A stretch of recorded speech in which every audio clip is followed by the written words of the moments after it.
I just had the most amazing conversation with spiritual coach, author, podcast host, Alana Carvalho. And she is the one who coined the term the codependent perfectionist. It's the name of her podcast. And you can find her on Instagram, the codependent perfectionist. And what I loved about this conversation is we covered so much territory. We talked about what is codependency, what is the codependent perfectionist, what does perfectionism look like, and more importantly, what does it look like if you are enmeshed? What is enmeshment? And so if you feel like you have some codependency tendencies, perfectionistic tendencies, your relationships aren't the most healthy, or you suspect that your relationships aren't super healthy or even like that fulfilling, then I invite you and encourage you to tune into this week's episode. So, Alana, as a spiritually attuned counselor, an author, and podcast host of is it the Codependent Perfectionist? Yep. Yes. You talk about this term, the codependent perfectionist. Mhm. And as I said to you a few minutes ago, I'm a recovering codependent. I'm a recovering perfectionist, but I never heard the two terms mixed together. Okay. I would love for you to share with the listeners, how did that even come about? And can you distinguish? There's two questions. How did that come about? And then can you differentiate between codependency and perfectionism, what each of those mean to you? Sure, absolutely. You mentioned before that I'm spiritually attuned. So spirituality has been a really important part of my journey, my recovery. And so actually, when I was in my initial therapy, I'll say, I learned that I was codependent. I also learned that I was a perfectionist. And one day, a couple years ago, when I was thinking about writing my book that I wrote, and also thinking about all of these things that I wanted to speak about, I actually intuited the codependent perfectionist. Like it came and it just hit me in the head. I Love was it. on the subway and I was like, oh my God, like that's what this is all about. Like the things that I wanted to speak about. And for me, they're just so intertwined. Codependency and in what I teach people that a basic way of understanding codependency, because it's such a vast topic, right, is the idea of caring too much, right? And so that's like the most basic form of understanding codependency. And perfectionism is a similar thing. And in both codependency and perfectionism, we're basing like our self-worth, our identity on external factors. And in both codependency and both perfectionism, we're holding ourselves to really high, unrealistic standards for ourselves. And so they tend to really go hand in hand. Sometimes I even like to say that codependency can be thought of as like relational perfectionism in a sense, right? Because it's really just us holding ourselves to these really high standards in the way that we relate to the people around us in our lives, right? So again, that's one aspect of it, but it encompasses a lot of things, if that makes sense. Yeah, it totally does. And as I said, I've been a recovering codependent for decades. I used to go to codependent anonymous meetings and read from the 12 steps and understand it and embody what codependency is. And I've read every one of Melody Beatty's books. I still to this day can't freaking describe it or I define know. it. It is such a big umbrella term. So I really applaud you for attempting to and doing a great job of defining codependency. And so maybe we can dig a little deeper. Okay, so Sure. what would you say if someone was listening to this episode and they're trying to decide for themselves? It's a lot easier to define if they're a perfectionist, right? Sure. Even though on my website, I have a quiz for perfectionism as well. And even though people say, I'm not a perfectionist, I bet you freaking are. You just don't Right. know it. Right? There's so many nuances. Absolutely, and people tend to think, just to stay on the perfectionism piece for a second, that if you're a perfectionist, that means you look, act, behave in these perfect kind of ways. Like one of my clients would always be like, Alana, you don't understand. My home is a mess. I'm not a perfectionist. And I was like, that's not what it's always about. Like, that's one aspect of things, but that's not what perfectionism is on the whole. Okay, so let's divert for a second. Yeah, Since we were just talking about it, let's go into that a little bit more, the nuances of perfectionism, and then we'll loop back into describing some of the maybe hallmark signs or traits of the codependent. sure, So sure. let's talk about that perfectionism because you're right. It is not just about, oh, my hair has to be a particular way. My outfit has to look so, my closet has to be color coordinated, which by the way, mine was when I was a teenager. Mine and But mine still is. it's not, but Yes, and Philip, just because we're in recovery doesn't mean we get rid of all of our quirks, right? I mean, yes. Thank you for saying that and making it so relatable. So true. yeah, Okay. Yeah. My closet's pretty meticulous, but nonetheless, yep, there are people who their homes may be a complete mess, their car's trash, but yet they still have these perfectionistic tendencies. Can you right. describe or speak to that a little bit more? Sure. Yeah, it's really, to me, it's more about holding ourselves to unrealistic standards. And it could happen in certain areas of our life, it could happen in all areas of our life. It's really, for example, for myself, I talk about in my book that there was this moment where I was sitting in graduate school. And again, it like hit me because I tend to have these moments. And I realized that school wasn't about my grade. It was, so now I guess I was about maybe 23, 24 at the time that this happened. I had been in school my whole life. It never occurred to me that school was about learning, even though that's a clearly obvious thing. But for me, it was about like, how many A's can I get? How good can I do so that, because in perfectionism, we're really deriving our sense of self, our sense of self esteem from external events, right? So it's from what the title is of our position, it's from the next time we get a raise, it's from the grades we get in school. It's all of these things, like how much I accomplished today, right? It can be all of these very external things. And so in both codependency and perfectionism, we tend to have like truly low self-esteem on the inside and not really a good sense of self. So our bar is really always too high. So for me, I put incredible amounts of stress on myself to do well in school because that was a really strong part of my identity throughout my childhood, my teen years into my early 20s. And when that occurred to me that it actually wasn't about my grades was the first time I started enjoying school. And it was such a shame, like, I actually felt really sad in that moment because I realized, like, I had missed out on this opportunity to learn all of this time, right? To enjoy the experience of learning, because it was never about that for me. Yeah, I love that. I love that you shared that because my story is very similar in terms of the grades and the external validation. And I share often on the podcast that for me, the defining moment happened when I was 10. Before the age of 10, I knew what it felt like to be my true self. When I was in nature, when I was playing in the snow and making a snow angel, or I was riding my bike down the street like on my 10 speed, no hand in the wind. Like I was, I felt myself, my true self, connected to myself. But then when I was 10, my teacher said to my parents at a teacher conference, like, Kim's such a pleasure to have in class, AKA, she's such a good girl. She Mhm. doesn't disrupt. Yeah. However, she's not working to her potential. And so Mhm. when I learned that he said that, it was like, oh, okay, now because I was also a people pleaser, let me please my teacher. Right. And I started getting those really good grades, and that external validation felt so good that it was Mhm. like I just craved more and more of it because I was learning that just being Kim and being wasn't enough. I had to do, I had to perform, I had to perfect. Right. And I started at the age of 10. Right. It was a You drug. get hit. It was Yeah. an endorphin hit. It was like ding, ding, ding. Ooh, that feels good. And then my aunt would give me $5 for every A. And my parents all of a sudden were like, they saw me. Oh, Right. Kim. And growing up in a dysfunctional home, my role was to be the star Yeah. child, right? Everybody lived through me.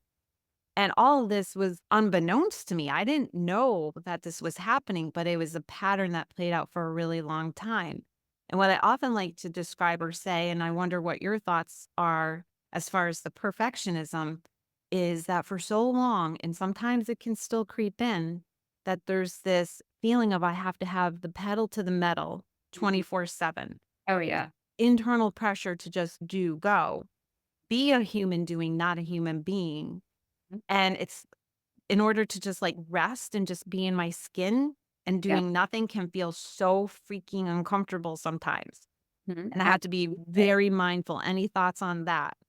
Absolutely. One of the things, it's so funny because as a therapist, many people come into my office and they're like, I need to figure out why I'm so lazy, like why I can't get more accomplished. And it's all of these things. And I'm just like, no, it's like the opposite. Like you're actually doing enough. Everything's enough, right?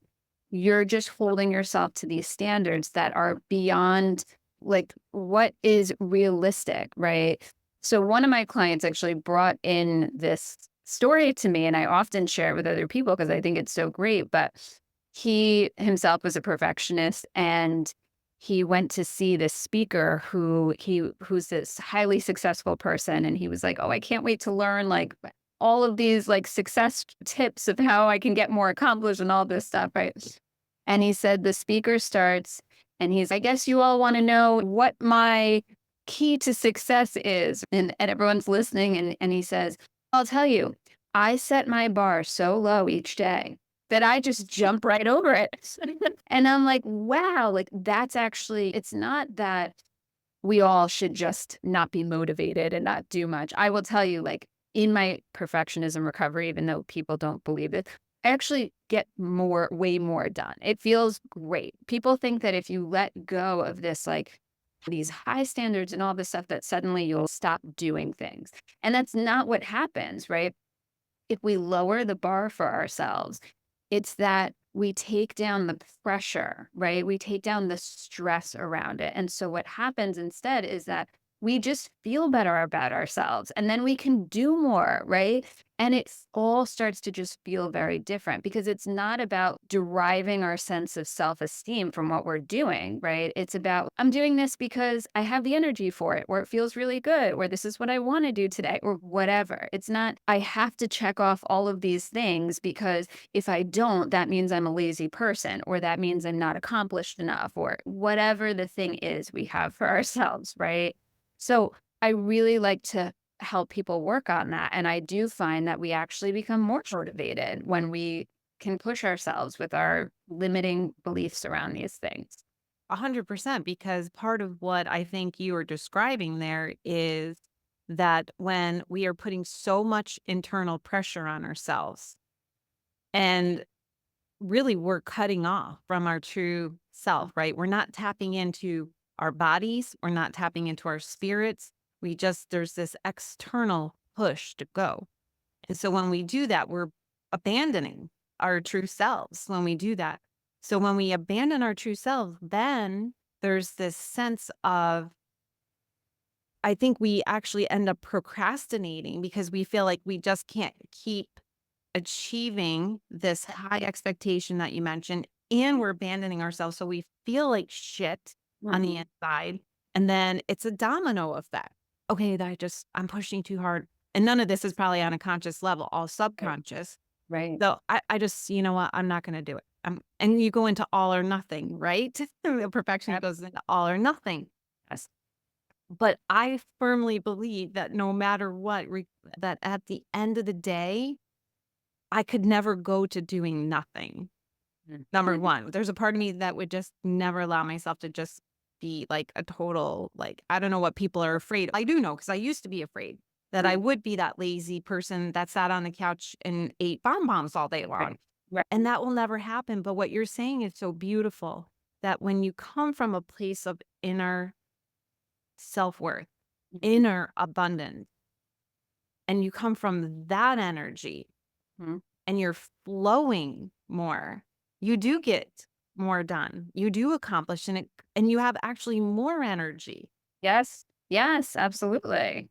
And it Yeah. feels so different, right? Like, it's not just the whole experience of it is like, we don't because I find that with my perfectionist and with myself, unfortunately, we tend to always look at the negative, what I didn't do, what I could have done better, like all of that stuff. And when we really start working on that, we really shift so that it's not always like those negative thoughts. It's like, how much did I do today? Well, no, I did a lot, or I did enough, or today was a nice day off, or whatever it is. It's not all this like negative thinking about everything and picking ourselves apart at any moment. I love that. Okay, so that definitely paints a really good picture for our perfectionists out there who are saying, I'm not a perfectionist, I'm not a Right. perfectionist. Yeah. Like, you tap into anything that Alana and I just said, Mhm. you might be. Yes. Okay, so let's go back to the codependence again, because I do feel like it's so hard sometimes to still understand what codependency means and to really, for someone who's listening, to tap in and be able to identify whether or not they are, if they Mhm. can resonate. So, what could you say more about the codependency part? Sure. So I think we had mentioned before codependency, it's such a vast thing and it can be so nuanced, right? So it's just very difficult to just pinpoint any one thing. But I will say for myself, how I found out about it was I was sharing a story thing with my therapist, and it had to do with um, putting another person's needs before myself, not really considering like what I wanted or what I was even thinking about it. It was more like, what do they want? How can I make it work for them? And you mentioned the term like self-abandoning. It was a repeated pattern of that, right? And then one time I looked at her and I said, like, why am I doing that? And she was like, because you're codependent. And like that, and I was like, okay. And then I started to realize how it was showing up in my life in all of these different ways where I was saying yes to things when I didn't really feel like it was right for me. It wasn't even a thought at times. With codependency, often we don't even stop to consider that, am I okay with what I just said? Does that even work for me? We just react to things very quickly, right? Like we see someone in distress, we want to take it away. We have a really hard time being in uncomfortable feelings and allowing other people to also be in uncomfortable feelings, right? So it could be something as small as my husband coming home from work and him having a bad day. And suddenly now I'm having a bad day because he had a bad day, right? And then we're all in it, right? That's the piece we talked briefly before we got on about enmeshment, where we have a hard time as codependents seeing where I end and someone else begins, right? So oftentimes, if someone else is going through something difficult, we are automatically going through something difficult as well, right? So recently, I was working with a husband and wife where every time the wife was having a difficult experience, the husband was getting too involved in it with her, right? Like she was upset, then he was upset, right? Then what happened is, and this is a very common experience, he was trying to make her not upset because it was making him upset. She was upset, right? So this is the I pattern. get it. Yeah. So then he was like doing things to try to fix it or make these comments to try to like take it away as if like but there was no easy solution to what she was going through, which is obviously common in life. And so, of course, what tends to happen is she starts getting frustrated, he starts feeling burnt out and frustrated as well, right? That he's trying to fix this thing he can't fix. And she feels like, I just need to move through this, and you're not really letting me do that. So there's a disconnect that's happening. And what he's been working on is allowing her to have feelings, knowing when it's too much for him to like, because he can't be her therapist, right? So as codependents, we tend to overdo it and over be there for someone else and not know, okay, now it's been 7 days in a row that we've been talking about a difficult situation. Maybe I need a break from it, right? And knowing where to allow ourselves to step back and not be there for other people 24/7. It's too much for anybody. Okay, so I love that you brought that example up. So I'm going to bring up a personal example. My kids are 25 and 22, and I have been working on changing and healing my pattern with them for a really long time. But it is still so freaking hard to really know when to draw the line and Oh, when to yeah. draw the boundaries. So let's just say, for example, that my daughter's going through something with a boyfriend, right? And so she's having a hard time, she's having a struggle. Mhm. And as a mom, I think it's even harder because naturally, biologically, Mhm. we want to swoop in, Oh, yeah. rescue, save, and fix, which are also masks that I've Yeah. worn in the past, all of them. Mm. Mhm. But on the other hand, I think because my perfectionism then comes in, Mm. I don't want to go from all or nothing and become like a cold hearted Right. bitch, right? Yes. And not, that's your Mhm. problem. Sorry. Right. Yeah. So, using that kind of hypothetical scenario, what would it look like or sound like from me to my daughter that would be a healthy way of communicating as opposed to being enmeshed with her? Sure. So, I'll just say off the bat, I love working with adult children and adult parents because it's such a beautiful thing because what's meant to happen is there's a transition of that relationship, right? From a child parent relationship to an adult child parent, and it's very different, right? But Very. one of the things that I think is so important in all parenting is first what you're saying to yourself, right? So the first thing is I need to know that it's actually good, helpful, important for my child to go through difficulties. If I have it in my head that they shouldn't experience pain, exactly, then my go to is that every time they're going through something difficult, my internal dialogue is I need to prevent them from feeling this way, or I need to take this away from them. Right. Whereas I believe that it's actually a really important part of their spiritual journey on, in this lifetime for them to go through these different struggles. Right. Now, as a parent myself, believing that and actually like putting that into practice is very challenging. Thank Right. you. Because just 'cause I know that to be true, like I firmly believe that doesn't make it easy. Easy. Right? It's not easy. It's actually very challenging because I actually have to repeatedly tell myself that, particularly for those of you listening who have highly emotional children, strong-willed children. I have at least one of those myself. It becomes even more challenging because when the distress tolerance is low, it Mhm. makes you feel like you need to come in and reduce the distress for them. But actually, those types of children and all people really need to build up their own ability to sit with distress, right? So codependent parents, we tend to take that away from our children, which is not good for them actually, because they become dependent on us to like solve their struggles. And it's not our job to solve our struggles, right? So in your situation with your older child, it's really wonderful for you to, and I like to do this. This is important for teens as well. And even young children. I do this with my younger daughters too, that you want to ask them, like, how can I support you with this? Like, how can I help you with this? Do you want feedback? Do you want advice? Do you want me to just sit and listen? Because the minute we allow them to think about what is it that I want here, then they are in charge of it. What we parents, of course, tend to do is we come in with, hold on, I have a solution to your problem. Let me tell you about it, or let me tell you when I did that, or whatever. But we really want it to be on them. So they invite us into that. So once they say to us, and maybe this doesn't happen often if you have a teen or like a young 20 something, they're not often going to say, I'd really love to hear what you think. But when they do that, yeah, by all means, go for it. Yeah. Right. I actually will speak to that because, first of all, I have been learning about conscious parenting from Dr. Shafali. I've taken Mhm. all her courses, read all her books, I love her. and I love Mm. her, right? So I have been practicing this since they were 10 and 13. So I Right. actually am at a point now with my kids that I can have that kind of conversation, and I will, and I love that you said that because 'cause I'm like, "Oh my god, yes, I'm doing it. I'm doing it right. See, Yeah. there's the perfectionist, I'm doing it right. Right. I'll Yeah. get validation from Alana." Yeah. No, Yeah. no. Yeah. But I do say to her when she's distressed about something, "How can I best support you? Right.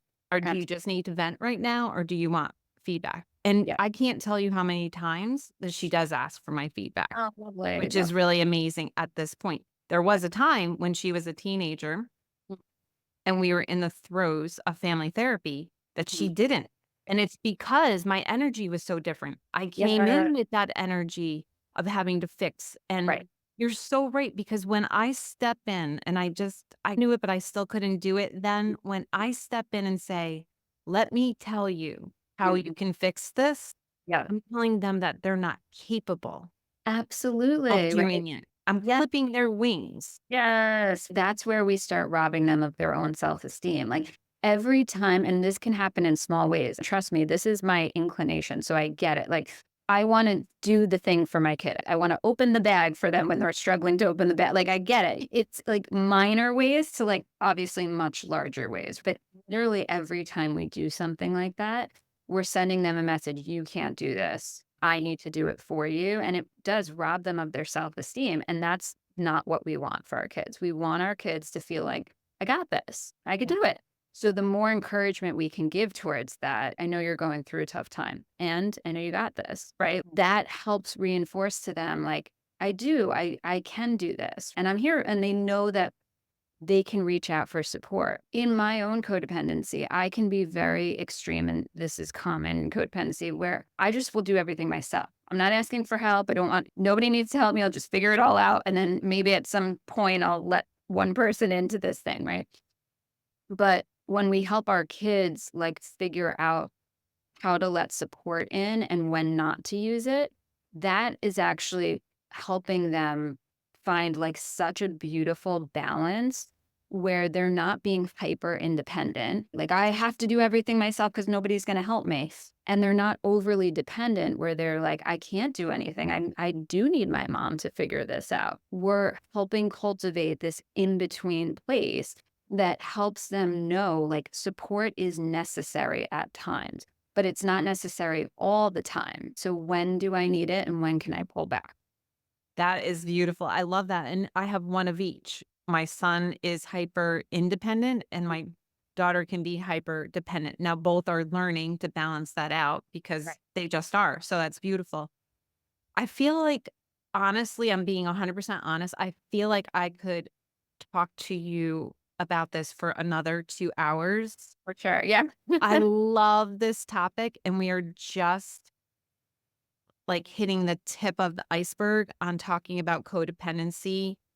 And in light of keeping the time mindful for the listeners, we'll wrap it up here, but maybe we can have a part two at some point. I feel like I would love to talk so much more about the parenting piece and to help, because a majority of the listeners are parents, moms who listen.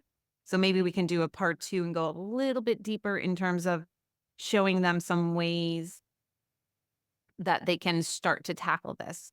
But just to Absolutely. leave them with something today is Mhm. just maybe one thing you could say to the listeners as to if they're like, oh my God, yep, Mhm. what do I do now? Do you have one suggestion for them? That's tough. I will I say, know. I'll say two things. Okay. One Okay. is like, just start to observe. That's the most important part so that you can bring awareness to like how this is showing up in your life, where you see yourself like jumping into things when perhaps maybe you don't need to, no one asked you to, that kind of stuff. Like really just watching and seeing what's Yeah. going. And then I'll just leave them with a positive story, which is that I've been working with a mother of children who are similar to your kids' ages for a couple of years, and I just did a joint session with them a few weeks ago. I hadn't met the older daughter up until this point, or one of the daughters till this point. And she turned to her mom and she said to her, and this mom's been working so hard on taking a step back, changing her energy, changing her thought patterns around what her children need, their ability to move through things, all of this stuff that we're talking about. And the daughter, it was so lovely. The daughter turned to her and said, I feel the difference in you. And it makes me feel safer to talk to you about things and be with you. And that to me is what it's all about. Like, we don't always even need to include the other person at all in our work. Like, she had been doing years of work on herself, and her daughter noticed it, felt the difference, and their relationship started to change as a result of it. So, anyone who's listening, I just want you to be thinking like, you just need to start like with yourself in small ways and they will keep building upon each other if you have the right support and you're reflecting in these ways that are conscious, and eventually people will feel the difference from you. You don't have to tell everyone about it. You don't have to do anything with it. They just feel it and it starts to shift things. 100%. I concur because Mhm. I've done it and I am there, and we can the work we do on ourselves can have a ripple effect on Absolutely. all of our relationships. So love that. Where can the listeners find you? So you can find me on Instagram at the Codependent Perfectionist. It's also my website, thecodependentperfectionist.com. I also have quizzes there on codependency and perfectionism if you guys want to learn more. And you can find my book, and I have a card deck as well, all on my website. Awesome. Beautiful. Thank you so much. Such a valuable, insightful, full of wisdom episode. Thank you so much. Thanks so much for having me, Kim. Well, there you have it. That was a jam packed, full episode of information, wisdom, description of codependency traits, perfectionistic traits, what it looks like to be enmeshed, and what you can do about it. I absolutely loved this conversation with Alana, and we were just really touching the tip of the iceberg on codependency and perfectionism. And hopefully, we'll be able to do a follow up episode where we can dive a little bit deeper. If you loved this conversation as much as I did, feel free to leave a review. You can even subscribe on YouTube if you're watching on YouTube. And if you have comments, if you have questions for me or for Alana, feel free to leave a comment or even email me and ask me. You can go to my website, kimgrosscoaching.com. You can take my perfectionist quiz there, people pleaser quiz. And I have a slew of information on what are some of the traits or characteristics of perfectionists and people pleaser. There's also a place where you can click a button to schedule a discovery call if you're like, I already know that I have these tendencies and I really want to unhook from these patterns. I want to take off this perfection mask. I want to recover from codependency. Then, by all means, feel free to schedule a call with me. It's a 30-minute call, it's for free. We can just chat and you can decide if working with me for coaching is something that would be valuable to you.